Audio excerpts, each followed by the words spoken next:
디도서 2장 11절에서 14절. 디도서 2장 11절에서 14절 말씀입니다. 교독하시다가 마지막 한 구절은 합독하도록 하시겠습니다. 모든 사람에게 구원을 주시는 하나님의 은혜가 나타나 우리를 양육하시되 경건하지 않은 것과 이 세상 정욕을 다 버리고 신중함과 의로움과 경건함으로 이 세상에 살고 복스러운 소망과 우리의 크신 하나님 구주 예수 그리스도의 영광이 나타나심을 기다리게 하셨으니, 다 같이요. 그가 우리를 대신하여 자신을 주심은 모든 불법에서 우리를 속량하시고 우리를 깨끗하게 하사 선한 일을 열심히 하는 자기 백성이 되게 하려 하심이라. 아멘. 오늘은 선한 일을 열심히 하는 하나님의 백성 세 번째 시간입니다. 우리가 첫 번째 시간, 두 번째 시간 하나님의 은혜를 제가 강조하지 않았습니까? 그런데 이 하나님의 은혜가 구원과 연결이 되어 있을 뿐만 아니라 우리를 양육하시는 것도 하나님의 은혜다라고 제가 말씀을 드렸습니다. 그리고 그 하나님의 은혜를 우리가 받게 되면 이 시간에 이제 처음으로 시작하는 포인트는 그 은혜로 인해서 우리는 구원을 받게 되고 양육을 받게 되는데, 그렇게 되면 2장 12절이 그 결과로서 주어지는데, 경건하지 않은 것과 이 세상 정욕을 다 버리게 되어 있다는 거예요. 은혜로 우리가 이 꽉 깨물고 두 주먹 불끈 쥔다고 해서 이걸 다 버릴 수 있는 게 아니라, 자기 부인이 우리의 의지로 이루어지는 것이 아니라 자기 부인 또한, 그리고 경건하지 않은 것과 이 세상 정욕을 다 버리는 것 또한 하나님의 은혜로 이루어진다라는 것을 이 시간 말씀으로 확인하게 됩니다. 그리고 다 버릴 뿐만 아니라 신중함과 의로움과 경건함으로 이 세상에서 살아가게 된다. 아니, 살 수밖에 없게 된다는 거예요. 이것을 디도서 본서 3장 3절에서 7절과 연결시켜 볼 때 한번 연결시켜서 같이 읽어볼까요? 디도서 3장 3절에서 7절을 한번 가볼게요. 디도서 3장 3절에서 7절을 가보시면 눈으로 따라와 주십시오. 우리도 전에는 어리석은 자였대요. 그리고 순종하지 아니한 자요. 우리만 그랬습니까? 제가 그랬다는 거예요. 우리 각 사람이 그랬다는 것입니다. 여기에 나오는 초대교회 성도들만 그랬다는 것이 아니라 어리석은 자요, 순종하지 아니한 자요, 속은 자요, 여러 가지 정욕과 행락에 종노릇한 자요, 그리고 악독과 투기를 일삼은 자요, 가증스러운 자요, 피차 미워한 자였으나 우리 구주 하나님의 자비와 사람 사랑하심이 나타날 때에 우리를 구원하시되 우리가 행한 바 의로운 행위로 말미암지 않는데요. 그러면 오직 그의 긍휼하심을 따라 중생의 씻음과 성령의 새롭게 하심으로 하셨나니, 그러니까 이 모든 것들을 청산하게 하는 것도 결국 무엇이다? 하나님의 은혜요, 성령의 역사다. 그래서 성령의 새롭게 하심으로 하셨나니 우리 구주 예수 그리스도로 말미암아 우리에게 그 성령을 풍성히 부어주사 우리로 그의 은혜를 힘입어 의롭다 하심을 입어 영생의 소망을 따라 상속자가 되게 하려 하심이라. 그렇다면 자, 이 말씀을, 이 교훈을 진실로 알게 되고 믿게 된 자들이라면 우리가 경건하지 않은 것, 이 세상 정욕을 더 이상 쫓으면 되겠습니까? 안 되겠습니까? 다 버릴 수밖에 없다라는 거예요. 다 버려야 합니다가 아니라 다 버릴 수밖에 없는 방향으로 하나님께서 우리를 인도하신다는 거예요. 이것을 신학적인 용어로 성화라고 이야기합니다. 점점 우리가 거룩하게 된다.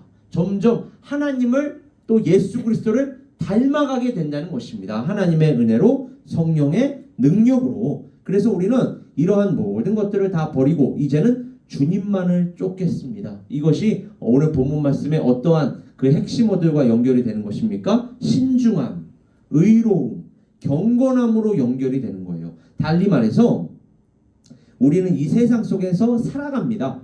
살아가요. 분명히 이 세상의 영향을 받으면서 살아가요. 그럼에도 불구하고 이 세상에 우리는 동화되는 것이 아니라 오히려 이 세상을 통해서 아, 정말로 나는 하나님의 은혜 없으면 살 수 없는 자로구나. 우리 교회는 하나님의 은혜가 없다면 존재조차 할 수 없는 공동체구나. 이렇게 하나님을 더 배우고 더 알아가면서 복스러운 소망과 우리의 크신 하나님 구주 예수 그리스도의 영광이 나타나심, 다시 말해서 재림 예수를 아멘 주 예수여 오시옵소서. 그 예수 그리스도를 기다리면서 오늘이 그날일지도 모른다라는 그 종말론적 신앙으로 살아간다면 어찌 우리가 이 세상을 쫓을 수가 있겠습니까? 오늘이 마지막 날이라고 한번 생각해 보세요. 어떻게 이 세상을 쫓을 수가 있겠습니까? 우리는 신중함과 의로움과 경건함으로 그 예수 그리스도의 재림을 사모하고 기다릴 수밖에 없다라는 것입니다. 더 나아가서 그가 우리를 대신하여 자신을 주심은 모든 불법에서 우리를 속량하시고 우리를 깨끗하게 하사 선한 일을 열심히 하는 자기 백성이 되게 하려 하심인즉. 그러니까 아까 위에 나와 있는 그러한 표현들은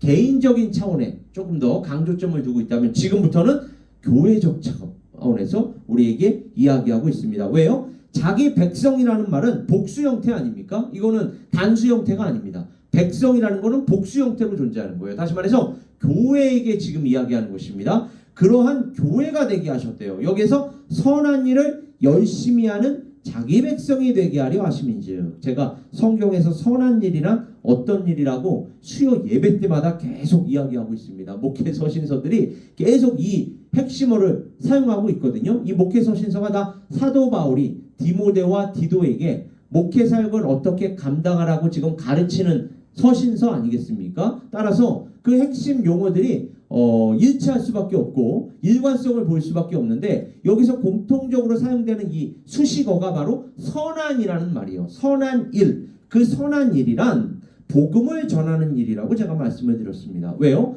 예수 그리스도의 복음으로 인하여 오직 그것으로만 사망에서 생명으로 옮겨지기 때문에 그렇습니다. 그래서 이것을 하나님께서 보시기에 선한 일이다. 이 선한 일을 우리는 열심히 할 수밖에 없다. 여기서 하나님께서 보시기에 선한 일을요. 그런데 또 어떠한 것과 연결을 시켜주고 있느냐? 원수와의 화목. 원수와의 화목이라는 렌즈에 맞추어 살펴볼 때 우리가 성경을 전체적으로 그리고 바르게 볼 줄 모르면 성경을 전체적으로 바르게 볼 줄 안다는 말은 그럼 무슨 말일까요? 모든 성경을 다 예수 그리스도와 연결시켜서 볼 수 있어야 한다는 거예요. 우리는 기독교라고 말씀드렸습니다. 이 기독교가 조금 어려운 말인데 쉬운 말로 얘기하면 그리스도교라고 얘기했어요. 그러니까 이거를 영어로 얘기하면 크리스체니티 아닙니까? 크리스체니티가 뭐예요? 크라이스트를 믿고 크라이스트를 따르는 사람들입니다. 그러니까 예수 그리스도로 반드시 완성이 되어야 하는 종교예요. 우리 그리고 예수 그리스도로 완성을 시키면서 나아가야 하는 사람들입니다. 그런데 성경을 그와 같이 볼 줄 모르면 성경을 어떻게 읽게 돼요? 이 세상의 처세술을 가르치는 것처럼 마치 잠언에서조차도 예수 그리스도를 우리에게 보여주고 있는 것이 잠언서 성경인데 예수 그리스도를 증언하는 것을 보거나 듣지 못하고 선한 일에 대해서 오해하게 됩니다. 왜요? 잠언서를 그냥 있는 그대로 읽으면 세상의 처세술을 가리키는 것 같고 마치 이 세상에서 착한 사람 되는 법, 선한 사람 되는 법을 가르치는 것 같잖아요. 또 지혜롭게 사는 법을 가르치는 것 같잖아요. 그게 아니라 이 세상에서의 선하고 착하고 지혜로운 것들이 어떻게 예수 그리스도와 연결될 수 있는지를 우리는 잠언서를 통해서 확인하고 아 그렇구나. 이 세상의 모든 선하고 착하고 지혜로운 것들이 다 이 예수 안에 있다는 것이구나. 역시 우리에게는 누구밖에 없다? 오직 예수밖에 없는 것이구나로 잠언서 또한 결론이 나야 하는 것입니다. 제가 단적인 예로 지금 잠언서를 제시하고 있는 거예요. 그러나 오직 예수 그리스도를 통한 또는 예수 그리스도 안에서의 선한 일에 대하여 언급하는 잠언에 기록되기를 잘 들어보세요. 사람의 행위가 여호와를 기쁘시게 하면 이 기쁘시게 한다. 기쁘시게 하면 하나님께서 보시기에 좋으면 그 얘기예요. 하나님께서 보시기에 좋으면 그러니까 하나님께서 보시기에 선하면 그 얘기거든요. 오늘 본문 말씀이랑 연결되면 그러면 그 사람의 원수라도 그와 더불어 화목하게 하시느니라. 한번 생각해 보세요. 우리가 누군가가 우리에게 돈을 빌렸다고 합시다. 돈을 빌렸는데 그 사람이 돈을 갚을 수 있는 능력이 없어요. 그래서 우리가 그 돈 갚지 말고 내가 준 것으로 하자. 그럼 그 사람이 상식적인 사람이라면 정상적인 사람이라면 요즘 워낙에 상식적이고 정상적이지 않은 사람들이 많아가지고 제가 이 말을 붙일 수밖에 없는데 양심이 있는 사람이라면 최소한 그 사람이 베푼 그 행위에 감사해야 되는 거 아닙니까? 그렇다면 그게 그렇게 감사한 일이라면 하나님께서 우리에게 무엇을 주셨어요? 영원한 생명을 주셨는데 그것을 심지어 그 죄에 대한 그 죄값이라고 표현하지 않습니까? 그래서 우리가 빚진 자라고 얘기하잖아요. 하나님의 은혜의 빚진 자다. 하나님의 은혜의 빚진 자. 우리의 죄값을 다 풀어주셨습니다. 무엇으로요? 예수 그리스도의 십자가 보혈로. 그렇다면 이것을 아는 자라면 하나님께서 앞으로 인생 살아갈 때에 하나님께서 보시기에 기쁘고 선한 일만을 하려고 노력하지 않겠습니까? 그렇다면 그러한 말을 하고 그러한 행동을 할 때에 그 주변 사람들은 또 무엇을 느낄까요? 와, 저 사람은 진짜 다르구나.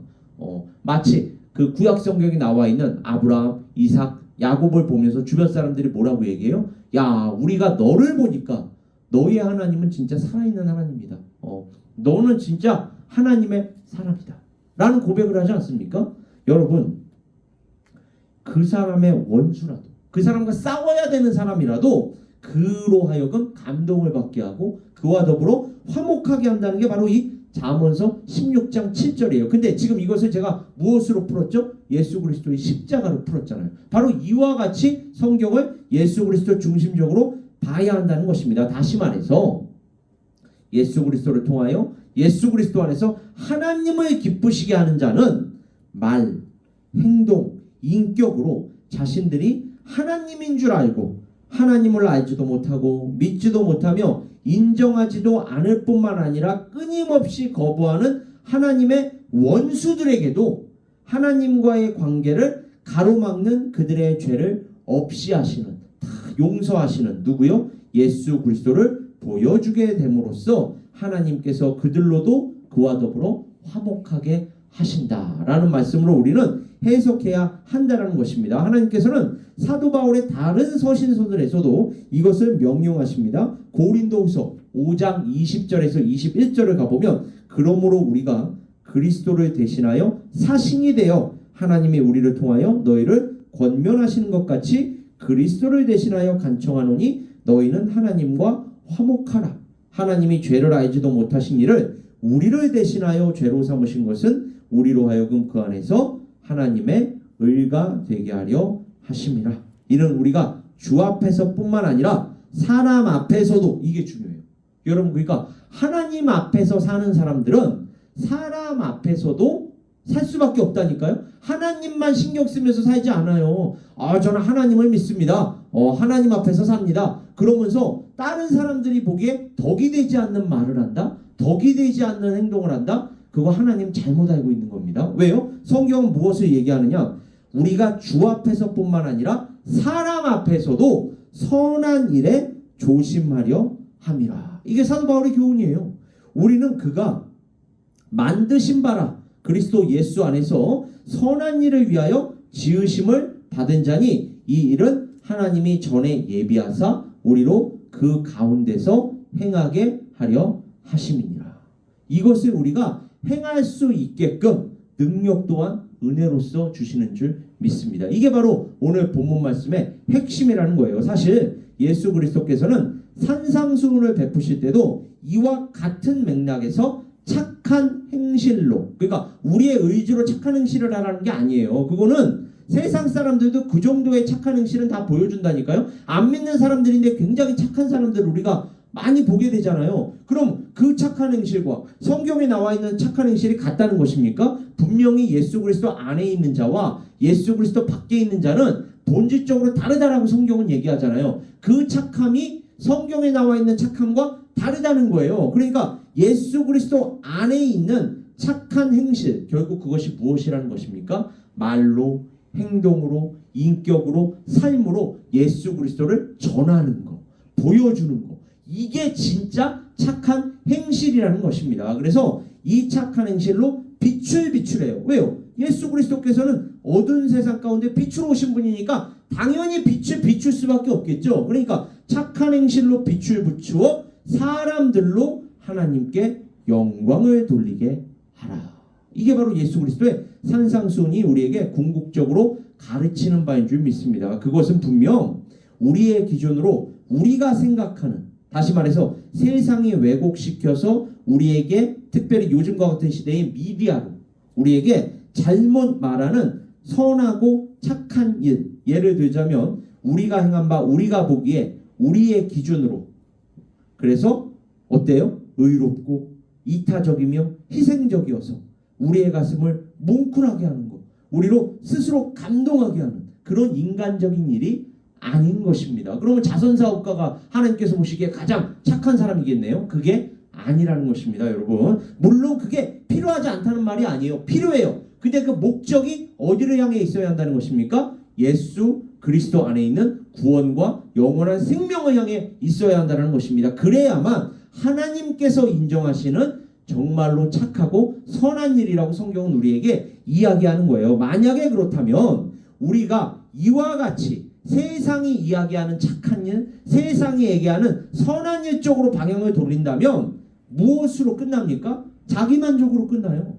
자아도취로 끝나버립니다. 그리고 다른 사람들로부터 받는 칭찬, 그래 나 이 정도면 좋은 사람이지, 나 이 정도면 착한 사람이지, 또 좋은 평판, 이러한 것들로 상을 이미 받은 것이 됩니다. 상을 이미 받은 것인데다가 본질적으로 이와 같은 일들은 하나님의 영광과는 아무런 상관이 없어요. 왜요? 하나님의 영광은 언제 나타나기 때문에 예수 그리스도 안에서 사망에서 생명으로 한 사람 한 사람이 옮겨질 때 나타나기 때문에 이와 같은 세상적이고 인간적인 착함, 선함으로는 하나님께 영광을 돌릴 수가 없다는 것입니다. 그런 이야기들은요, 사실 우리가 이솝 이야기, 또 무슨 예전에 그 무슨 형제죠? 그림 형제, 뭐 이런 저런 전래동화라든지 이 서양의 명작을 통해서도 우리가 얻을 수가 있는 거예요. 아니 예전에